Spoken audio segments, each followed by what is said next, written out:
C'était réel. J'avais des preuves solides. J'ai commencé à y croire.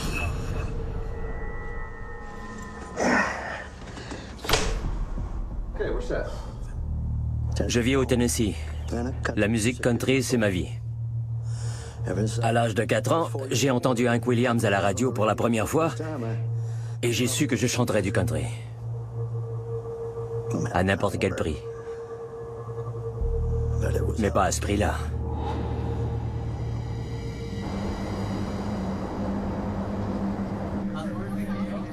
À l'âge de 30 ans, je possédais mon propre petit bar, pas très loin d'où j'avais grandi. Ce n'était pas grand-chose, mais c'était à moi. Et je nourrissais de grandes attentes. Bien sûr, j'assurais le côté musique. Mais c'était ma femme Angie qui faisait rouler le bar. Avec notre ami Pete, qui était un peu notre homme à tout faire. Tout semblait bien aller.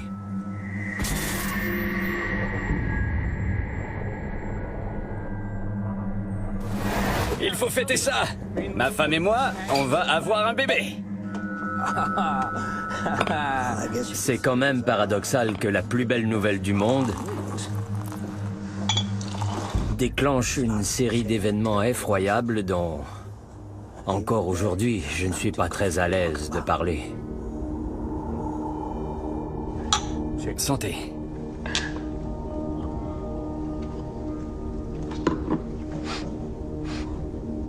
Tu sens ça? Du parfum? Je me souviens que c'était la première fois qu'on sentait une bouffée de cette odeur. Ça a senti le parfum comme ça tout d'un coup. Mais pas du genre agréable comme celui d'Angie.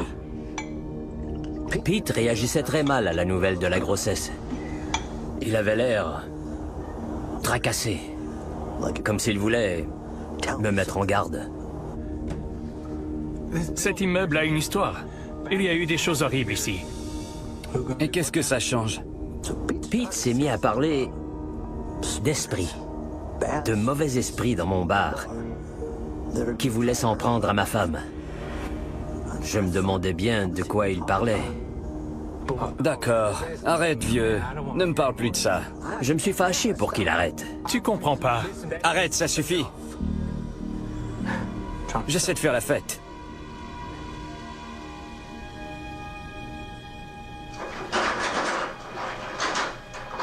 Même si je voulais qu'il cesse, Pete s'est mis à surveiller Angie de près. On aurait dit qu'il la surprotégeait. Non. Quoi? Parce que je suis enceinte? Ne t'en fais pas. Il ne va rien arriver, c'est promis. D'accord? Tu comprends pas.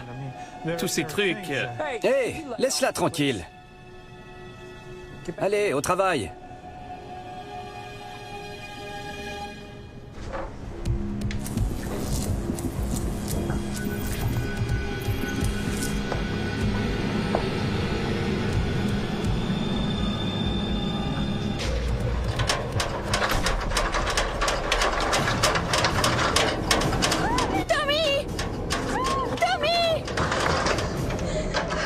Quand je l'ai entendu, j'ai su que quelque chose clochait. Hé, qu'est-ce qui se passe? Ça va? Quelque chose ne va pas ici. Selon ma femme et Pete, cette échelle s'était mise à bouger. J'ignore vraiment comment une telle chose a pu se produire. Je n'ai rien vu et je n'y croyais pas vraiment. Comment peut-on imaginer qu'une échelle s'en prenne à une personne? C'est insensé.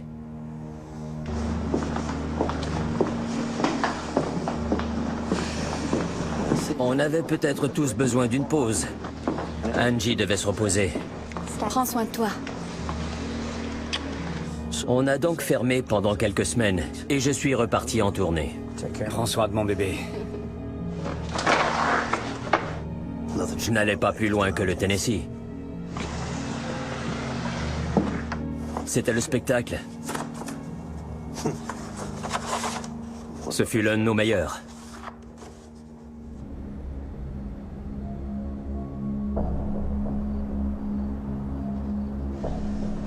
À mon retour, on a rouvert le bar.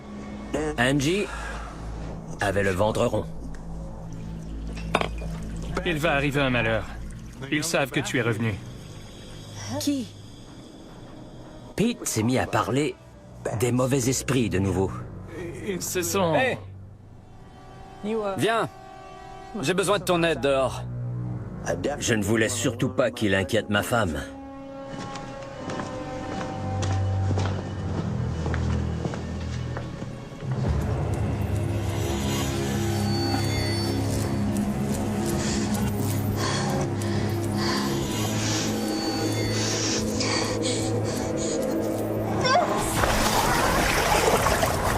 Elle m'a raconté que quelque chose poussait sa tête vers l'évier. Cette chose voulait la noyer. Angie! Angie! Est-ce que ça va? Quand je suis rentré, elle était affolée. Son histoire paraissait insensée.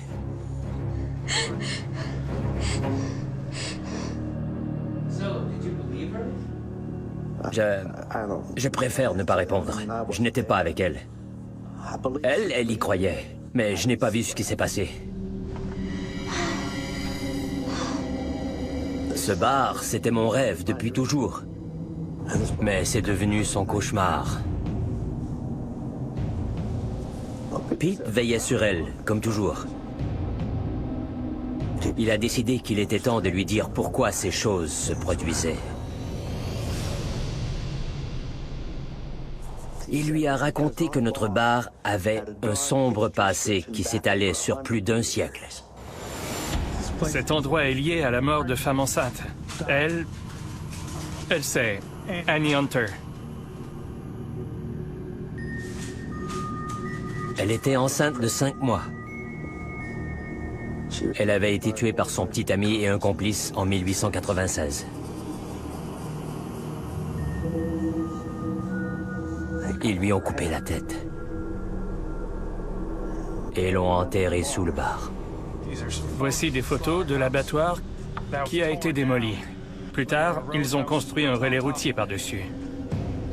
Ensuite, c'est devenu un petit casino. Voici un article à propos de l'abattoir démoli et le relais qu'ils ont construit par-dessus. Plus tard, c'est devenu un casino. Et il y a eu d'autres morts. Voici un article sur Gloria Wilson. Elle était enceinte. L'autre article parlait de Gloria Wilson. Elle était danseuse. Quand son père a découvert qu'elle était enceinte, il a tué son amant. Ensuite, elle s'est suicidée dans ce qui est le sous-sol actuel. Oh mon Dieu. Tu peux comprendre pourquoi je suis si inquiet pour toi, maintenant que tu es enceinte. Il fallait que tu le saches.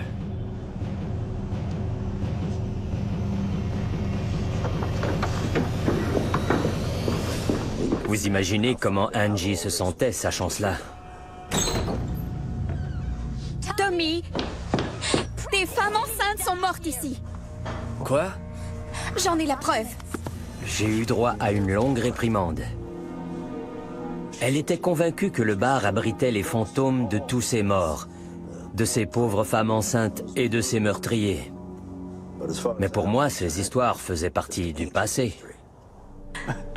Chérie, je crois que tu exagères. Un petit peu. Moi, j'exagère. Et là, j'ai vu Angie fâchée comme jamais auparavant. Elle a tourné les talons et s'est dirigée vers la cuisine. Puis je l'ai senti. Le parfum. Tu sens ça? C'était encore cette forte odeur de parfum. En fait, je ne la trouvais pas si forte. Cette odeur dans le bar, Angie et moi, on se disait que c'était le parfum d'une cliente de la veille.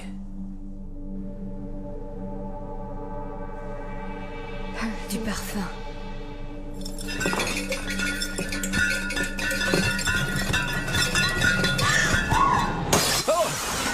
Angie! Je n'en croyais pas mes yeux. Les bouteilles volaient depuis les étagères derrière le comptoir, comme si quelqu'un les lui lançait.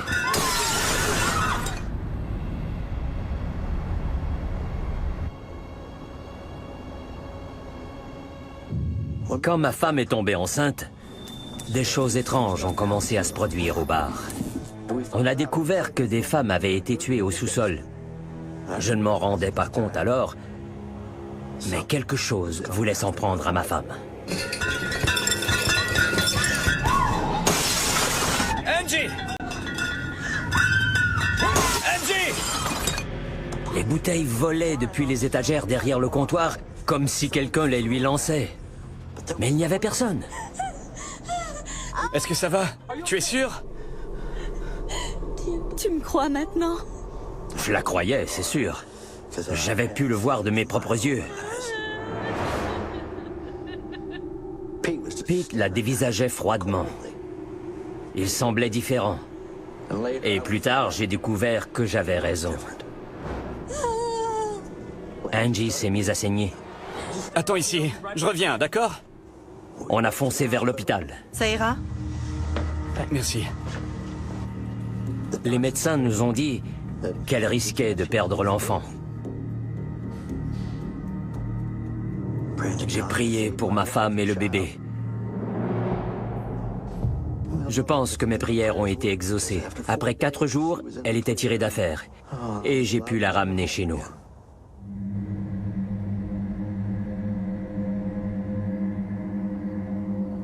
Plus tard cette nuit-là, vers 3 heures du matin, j'ai reçu l'appel d'un ami qui habitait près du bar.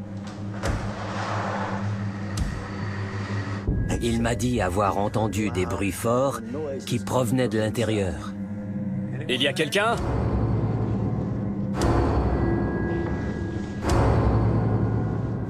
J'ignorais ce que c'était. Mais j'ai suivi le son jusqu'au sous-sol.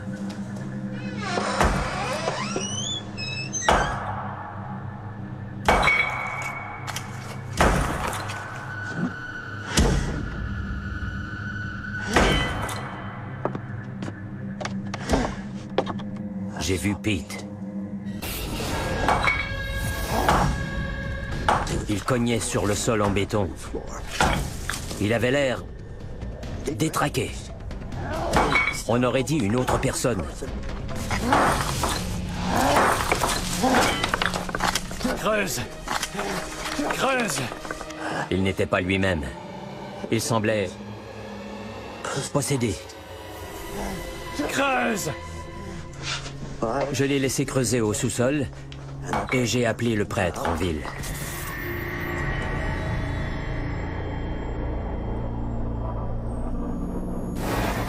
J'ai dit au révérend Stone tout ce que je savais à propos de l'historique du bar et des choses horribles qu'Angie avait subies.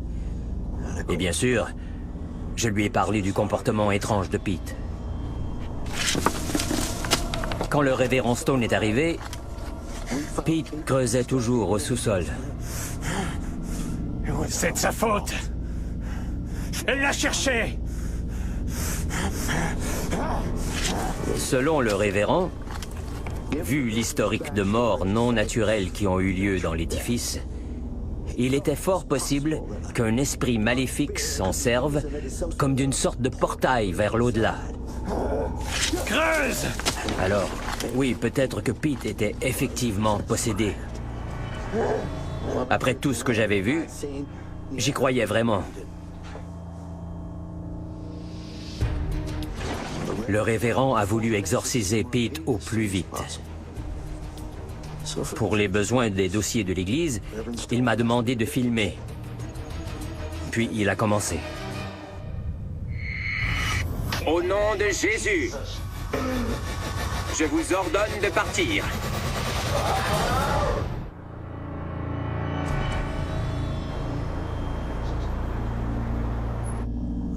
Je commençais à croire que mon petit bar était hanté par une force maléfique. Creuse! Un esprit maléfique pouvait s'en servir comme d'une sorte de portail vers l'au-delà. Pete était aussi sous son emprise. Au nom de Jésus, Le révérend a commencé son exorcisme en s'adressant au démon de Pete. je vous ordonne de partir. Oui, Oh Dieu. je vous ordonne de partir. Je ne partirai jamais. Ce fut la première et la dernière fois que j'ai vu une telle chose. Il est à moi! Partez! Il est à moi! Homme de Dieu! Partez! On est ici depuis 1000 années! Partez! Non! Je vais rester ici jusqu'à détruire cette ville! Partez! Imbécile! Je ne pourrai jamais l'oublier. Au nom de Jésus-Christ de Nazareth, je vous ordonne de partir. Mon Dieu, aidez-moi! Ils sont encore là! Partez! Il ignore tout. On n'a pas besoin de lui. On veut juste son corps. Au nom de Jésus-Christ de Nazareth, j'ordonne à tous les esprits de partir!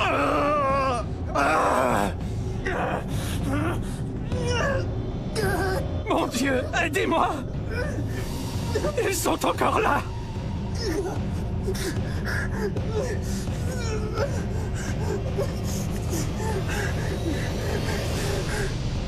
Ils me retiennent.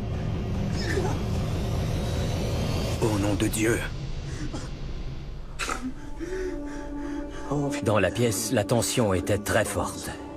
Ça va aller. Désolé. Ça va. Désolé. J'ignore comment décrire un cas de possession diabolique. Cette lutte entre le bien et le mal. Mais ça semblait terminé. Ce qui tenait Pete sous son contrôle était parti. Le jour même, j'ai rebouché le trou dans le béton et... le révérend Stone a béni le bar.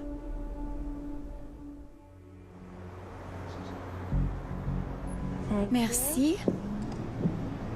Mais surtout, Angie se portait bien. Notre petite fille était née. Elle grandissait, heureuse et en santé.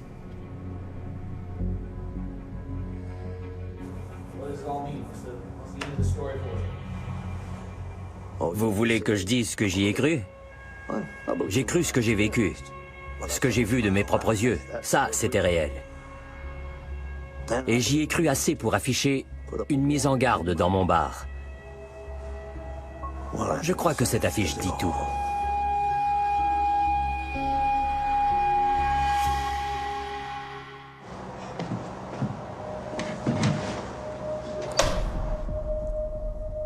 Il y a quelques années, je vivais à Stamford avec mon mari Rick et ma fille Shannon.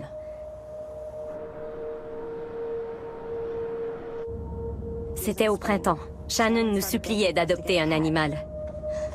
Viens, Ginny. Donc, un week-end, on a visité un refuge et on a ramené Ginny. Salut, toi. Mais oui. Ginny. Ginny était un peu nerveuse. Ginny. Même après une semaine dans son nouvel environnement, elle agissait étrangement. Ça va aller. Pourquoi elle déteste autant la maison? En y repensant, c'est comme si le chien savait que quelque chose clochait dans cette maison. Bien avant nous.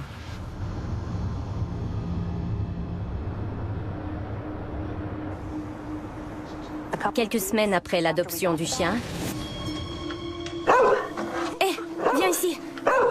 Reviens, allez. J'étais seule à la maison et j'ai entendu un bruit. On aurait dit un coup de feu. J'ai suivi le son jusqu'à l'endroit qu'on appelle le repère de mon mari. C'est là qu'il rangeait ses armes. La porte était toujours fermée à clé. Mais cette fois-là, elle ne l'était pas.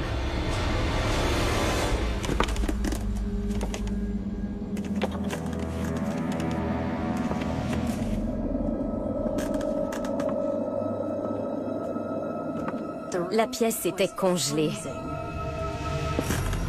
J'ai vérifié le coffre-fort pour voir si les armes de Rick étaient à l'abri.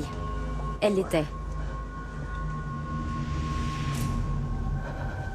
J'avais l'impression d'être observée. Comme si quelqu'un était là.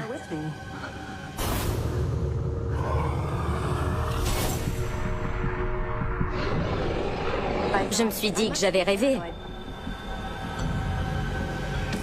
Je suis remontée en m'assurant de bien refermer la porte.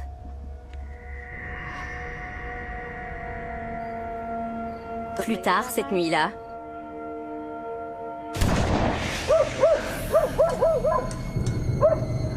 On dirait un coup de feu.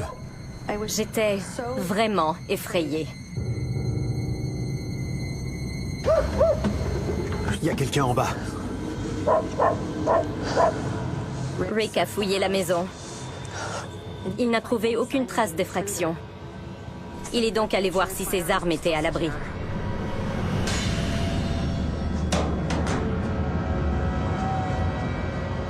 Qu'est-ce qui se passe? Un de ses trophées s'était décroché et était tombé au milieu de la pièce. Comment était-ce possible? J'étais totalement déconcertée. Rick est monté s'assurer que Shannon allait bien.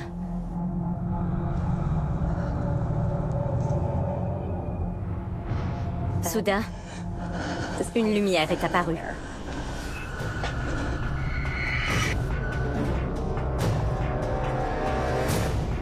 J'ignorais ce que c'était.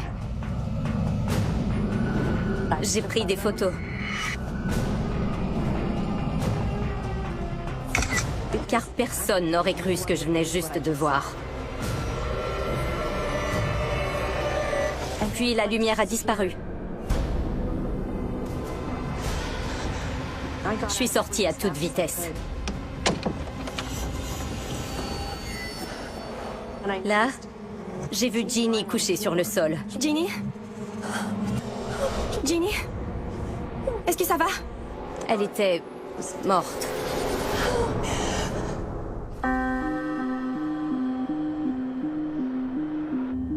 Dès que notre chien Ginny est entré dans nos vies, j'ai commencé à voir et à entendre des choses inexplicables. J'ignorais qu'il y avait un lien entre les deux, jusqu'à ce que Ginny meure subitement.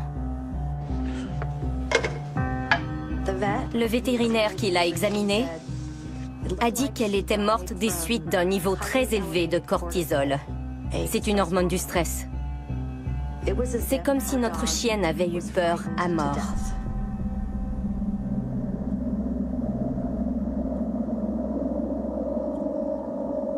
Excusez-moi.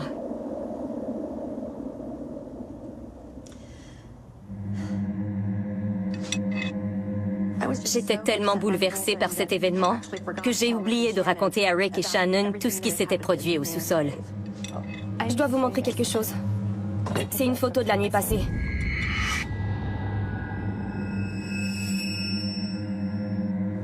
Maman, c'est trop étrange. Je n'aime pas ça.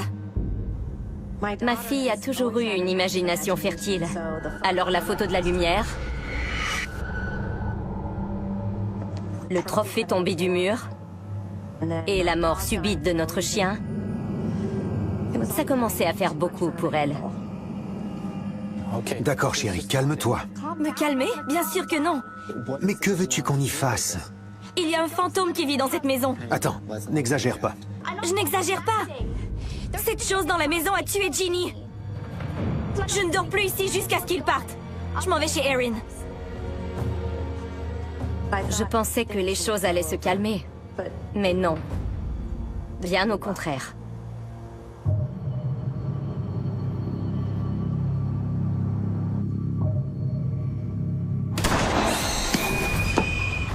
On dirait encore un coup de feu. Qu'est-ce qui se passe? Il y avait clairement quelqu'un dans la maison.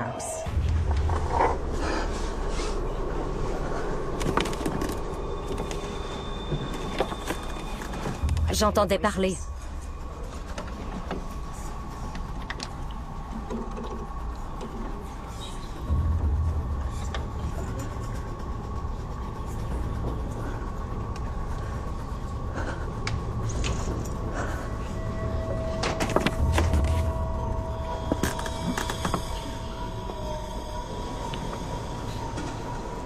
Ça vient de dehors.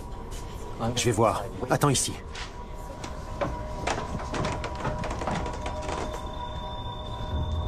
Mais ça ne venait pas de dehors. Les voix venaient de l'intérieur du mur.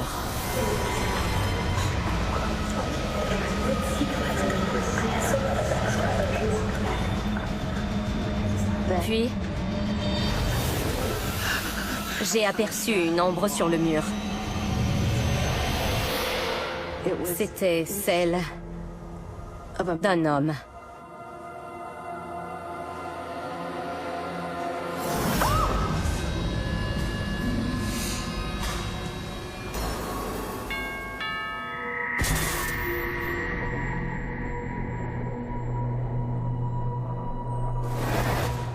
Je ne voulais pas trop lui en dire sur ce qui s'était passé.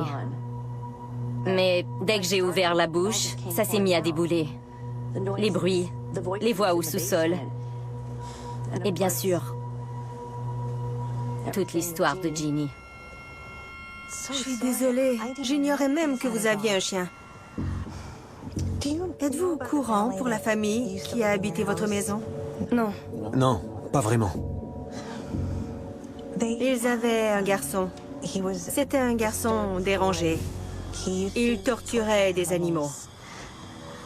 Susan nous a raconté qu'il s'était tiré une balle dans la tête dans notre sous-sol, devant un ami. Dans la déclaration de police, l'ami a dit qu'il faisait les idiots, sans savoir que l'arme était chargée. Il agitait le revolver. Je croyais qu'il blaguait, mais... Soudain, il a...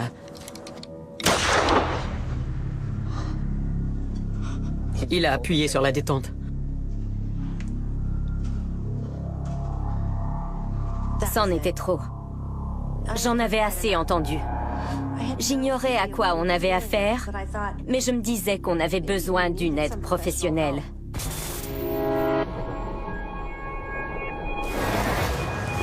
Faisons-le sortir pour qu'il se montre. Terry avait une caméra vidéo.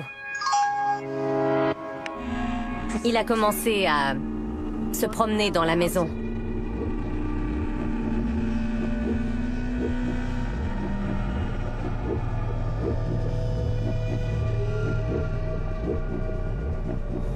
Il marchait sans arrêt, en scrutant chaque recoin, à la recherche de faisceaux lumineux ou de voix. Au cours des premières minutes, il n'y avait rien. Ça a lieu toutes les nuits? Ouais, enfin, ces derniers temps. D'accord.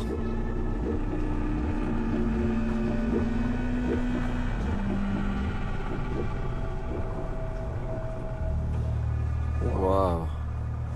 La porte aurait dû être fermée. Mais elle était entrouverte. Et elle bougeait. C'est quoi? Chut.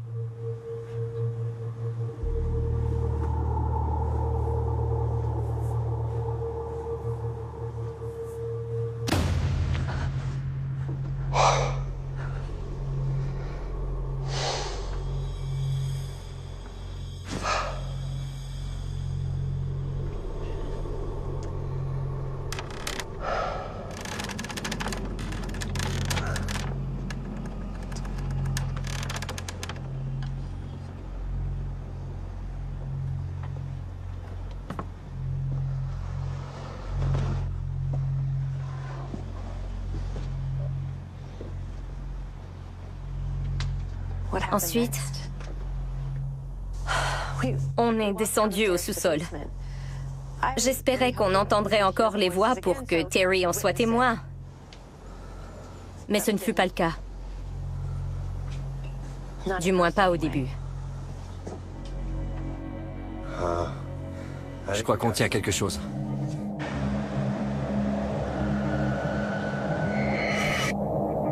Puis, on s'est approché du repère de Rick. Là où s'étaient passés les phénomènes étranges. Si vous êtes là, montrez-vous. Oh bon sang. Je n'en croyais pas mes yeux.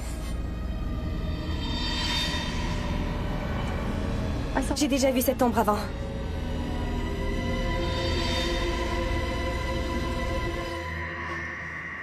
On a trouvé où se tient cette chose. J'ai ici un scanner de fréquence AM. Il pouvait repérer les esprits grâce aux fréquences inutilisées dans le secteur. Il parlait d'un piège à fantômes. C'est une description plutôt juste. Vous voulez entrer en contact? Posez-lui une question. Qui êtes-vous? Qui êtes-vous? Je suis mort. Bon sang. Oh.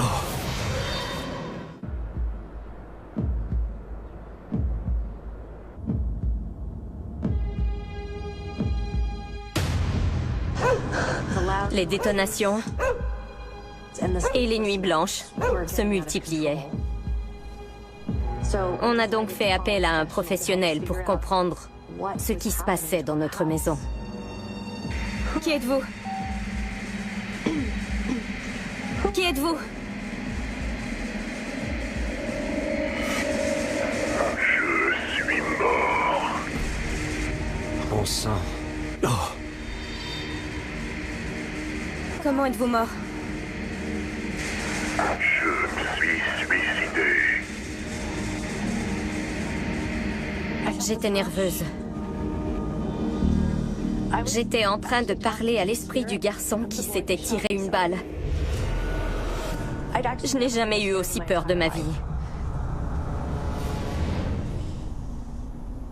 J'avais des milliers de questions, mais je voulais surtout savoir comment le faire partir. Que voulez-vous? Que faites-vous ici? Laissez-nous tranquilles! Non, jamais.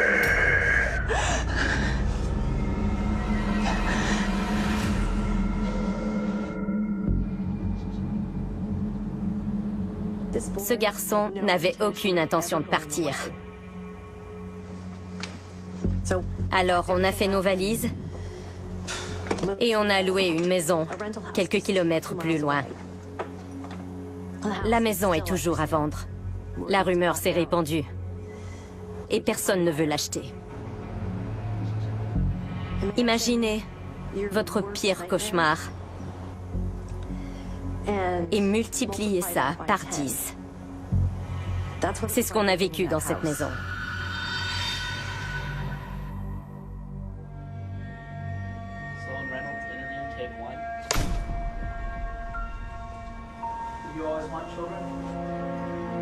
Honnêtement, je n'ai jamais cru que je serais mère jusqu'à ce qu'Emma et moi on se marie.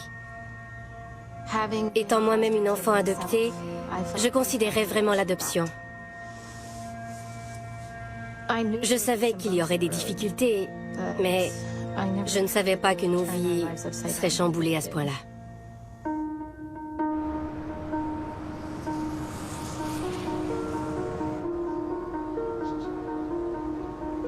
Ok, tu as faim? Aaron?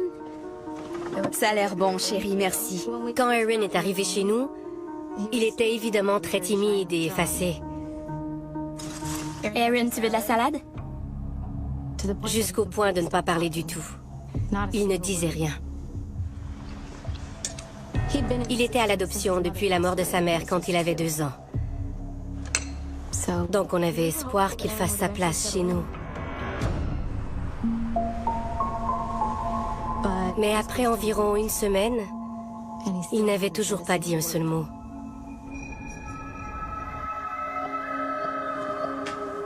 Allez au lit. Tiens. Bonne nuit. Emma a pensé que son mutisme était peut-être lié à un trouble de stress post-traumatique. Parfois, l'anxiété peut déclencher un trouble passé. Je ne sais pas. On voulait juste qu'il soit heureux et à l'aise. J'aimerais qu'il dise quelque chose. Je sais, n'importe quoi. Cette nuit-là, Il a parlé. Mais pas comme on l'espérait.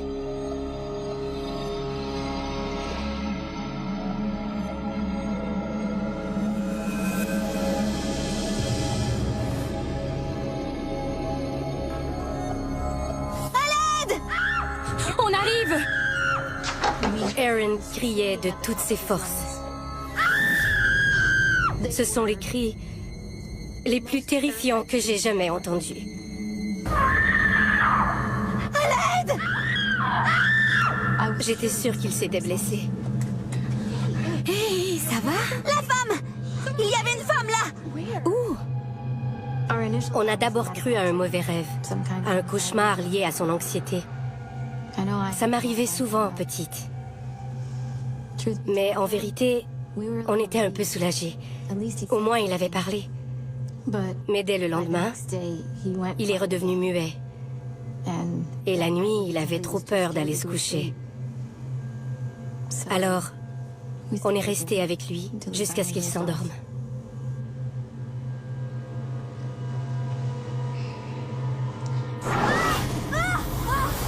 Laissez-moi tranquille! Aaron, c'est un mauvais rêve. Tout va bien. C'était encore cette femme? C'est juste un cauchemar. Rendors-toi, d'accord? Ça va aller. Qui était cette femme? On se demandait si c'était quelqu'un qui lui avait déjà fait du mal.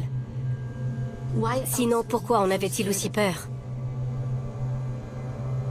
Il n'y a rien de pire que de voir son enfant en détresse et de ne pas savoir quoi faire.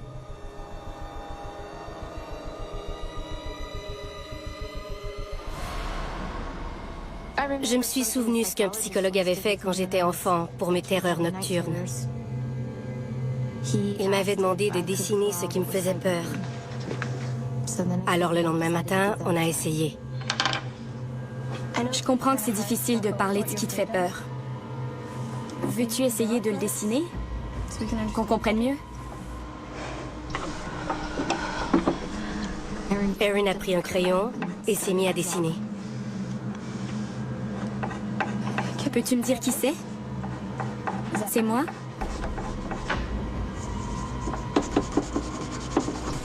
Est-ce que c'est Emma?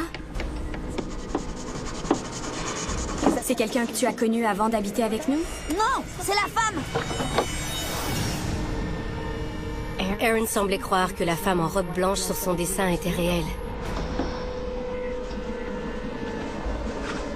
Mais qui était-ce? Ce n'était pas évident à trouver, parce qu'on a, encore une fois, eu droit au silence. La semaine suivante, Aaron s'est mis à ne plus vouloir dormir dans sa chambre. Moi, j'étais en proie à de graves insomnies. Le dessin de Aaron me hantait. J'avais l'impression qu'il pouvait refaire une crise à tout moment. C'était comme si je le veillais. J'ai même allumé les caméras de surveillance de la maison. Je sentais que j'avais besoin d'aide pour monter la garde.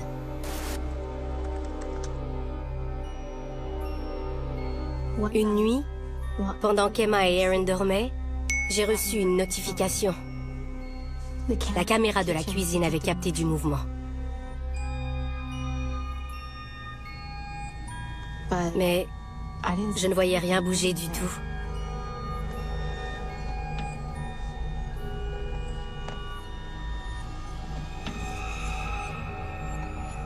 Aaron s'est réveillé. Il m'a regardé.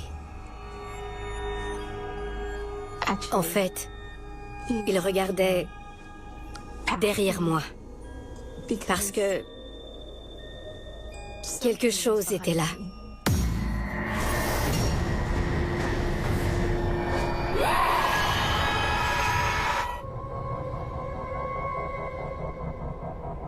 Après que ma femme Emma et moi avons adopté notre fils Aaron, un de ses dessins nous a dévoilé qu'il était terrorisé par une femme en robe blanche qu'il voyait la nuit. Ça avait recommencé.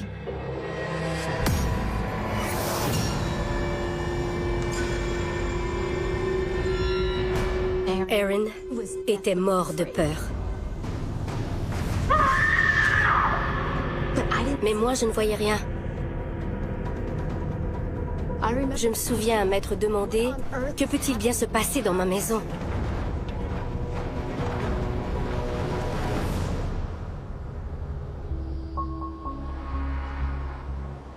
Je ne savais plus quoi faire. Donc, j'ai appelé notre agent immobilier pour avoir le numéro des anciens propriétaires. Ils avaient peut-être vécu la même chose. Merci. Julia avait habité la maison pendant plus de 30 ans. Après nous l'avoir vendue, elle est partie dans une maison de retraite. Notre fils a été... Il l'a vue. Elle? Oui. Ma sœur Diana. On habitait ensemble. Elle nous a quittés il y a presque 25 ans. Elle m'a dit que Diana avait toujours voulu un enfant. Ça n'a pas fonctionné jusqu'à ses 40 ans, alors qu'elle est tombée enceinte. C'était une grossesse à risque dès le début. Elle est entrée d'urgence à l'hôpital. Mais ils n'ont rien pu faire. Elle a eu une crise cardiaque. L'enfant n'a pas survécu. On l'a inhumée dans sa robe blanche préférée.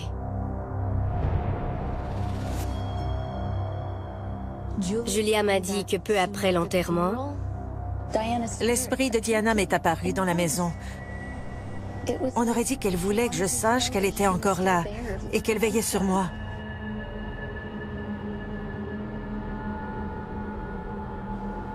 De retour chez moi, j'ai tout raconté à Emma.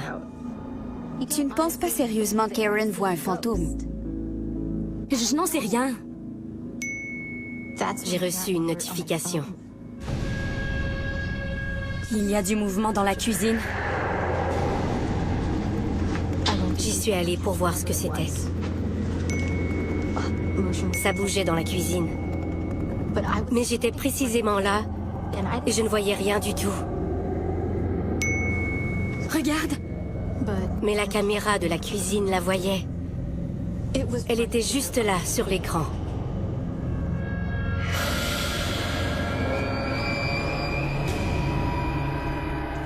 Ce que je voyais, c'était un fantôme.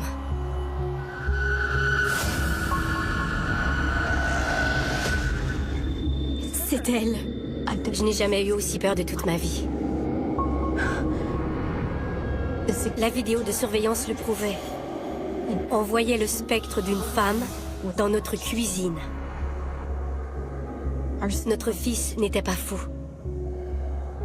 Il était effrayé par un fantôme.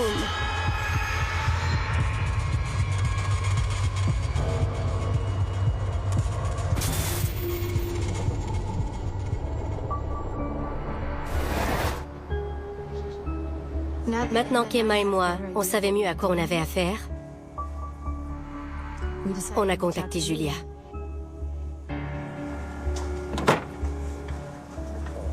Merci beaucoup d'être là. Je vous en prie. J'espère que je peux aider. J'espérais qu'elle nous aide à aider Aaron. Bonjour Julia, je m'appelle Emma. Bonjour. Voici Aaron. Bonjour Aaron. Ravi de te connaître. Aaron s'est approché d'elle sans la moindre hésitation. Je t'ai apporté quelque chose. C'était à ma sœur. Elle s'appelait Diana. J'aimerais te l'offrir. Elle m'a toujours protégée. Et je crois qu'elle veut te protéger, toi aussi. Tu la vois, n'est-ce pas?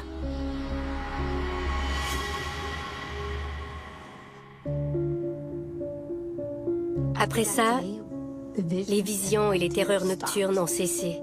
Et il s'est mis à parler de plus en plus.